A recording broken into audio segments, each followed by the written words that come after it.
এক মুসলমান স্বামী আর স্ত্রী।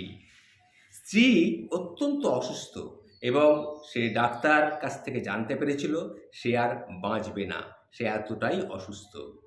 তখন সে তার স্বামীর কাছে বলল, আচ্ছা, আমি মারা যাওয়ার পর কতদিন পরে তুমি আবার বিয়ে করবে?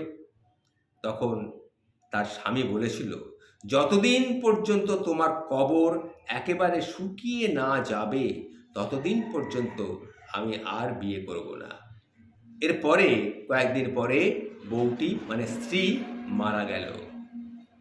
জামাই প্রতিদিন কবরের পাশে গিয়ে, অর্থাৎ স্বামী প্রতিদিন কবরের পাশে গিয়ে খেয়াল দেখে, লক্ষ্য করে যে মাটিটা শুকিয়েছে নাকি এখনো ভিজে আছে।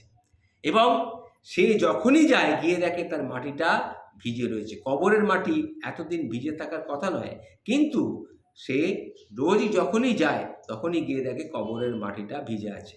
সে তার স্ত্রীকে কথা দিয়েছে যে কবরের মাটি ভিজে থাকলে সে ততদিন পর্যন্ত আর বিয়ে শাদী করবে না।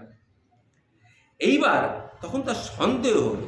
একদিন সে কবরের পাশে লুকিয়ে বসে রইল বা দূর থেকে খেয়াল করছিল, দেখল যে শালাবাবুর বোন, অর্থাৎ তার যে শালি, সে তখন সেই কবরের পাশ দিয়ে রোজই আসে, এক বালতি জল সেই কবরের আশেপাশে ঢেলে দিয়ে চলে যায়। একদিন তাকে হাতে হাতে ধরল, জিজ্ঞেস করলো, কী ব্যাপার, তুমি এখানে রোজ এসে জল ঢালো কেন? তখন সে বলল, আমার বোন মারা যাওয়ার আগে আমাকে বলে গিয়েছিল যে প্রতিদিন যেন আমি ওনার কবরের পাশে জল ঢালি বা পানি ঢালি, এতে আমার বোনের আত্মা শান্তি পাবে। সুতরাং বুঝতেই পারছেন ঘটনাটি কি।